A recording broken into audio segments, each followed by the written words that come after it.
Author for this evening. She's having a book signing here, so if you have not read her book, please do. It's amazing. We're celebrating women, wine, and chocolate tonight, and so Joni has a little speech prepared, and so I'm going to let her go with it.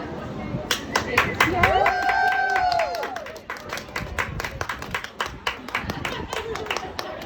Thank you, Francie, and thank you, Francie, for including me in this wonderful experience of being here with all of you tonight. Okay, I need to get closer. I guess that fits with my book, doesn't it? Yeah, my book is Celebrations, Appreciations, and Frustrations. And tonight, I just really want to reinforce with all of you that life is relationships. And the better our relationships, the better our life experiences. And the practices in this book are inspired by the teachings of Marshall Rosenberg. And he created nonviolent communication back in the 1960s, in the same era as Martin Luther King with nonviolent social movements. And language can be violent. And often we see so much of that in our society today. It is used to divide us. So I wrote this book to keep the legacy of Marshall Rosenberg going, and I gave it a contemporary twist with a simple yet powerful practice of celebrations, appreciations, and frustrations. So the lotus flower is the symbol of new beginnings. And the lotus flower grows from the bottom of a muddy pond, and it reaches for the light. And it does this over and over every day. It goes back underwater and comes up again fresh and anew.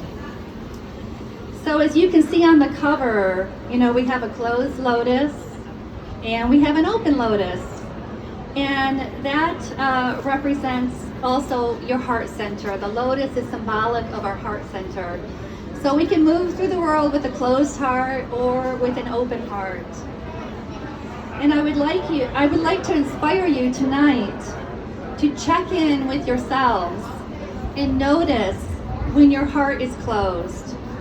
And I'm going to give you some compassion hacks to shift from a closed to an open lotus. The first step is to activate your heart. Your heart is the greatest power center in your body. And there is science to back it up that your heart energy can expand outward. And it can go across the room, across Peterbrooke, Chocolatier. And it can possibly go even farther. The heart is the center of your body, and it is the center of compassion. An open heart empowers you to be your highest, truest, most authentic self. Some simple techniques to activate your heart are to breathe deeply into it. So let's give it a try. Are you ready? Let's just take a nice breath in. Fill your heart up. Yes. And let it go. And you can feel a shift in your body already just in one breath. If you do that again and again, you will start activating your heart.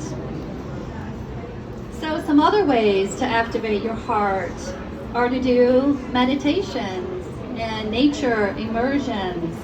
Music helps, laughter, joy. And hey, so does chocolate. So an activated heart cultivates an evolved brain response. So we need to connect our hearts with the rational, evolved part of our brain that gives us the ability to think, to reflect, and to care for one another. So the benefits of practicing celebrations, appreciations, and frustrations is that when you feel better, you do better. And when you are celebrating and appreciating one another, you are activating positive, feel-good hormones of oxytocin, serotonin, and dopamine. And who doesn't want more of that? When you are constructively sharing your frustrations, you are reducing the stress hormone cortisol. And we can all do with less of that, right? So what you can see here is that you have control, and you can chemically alter your own body to create better life experiences. So you have that power. Now combine that with endorphins from chocolate, and you have a superpower. So tonight, as you move through your evening, I'd like to inspire you to find points of connection.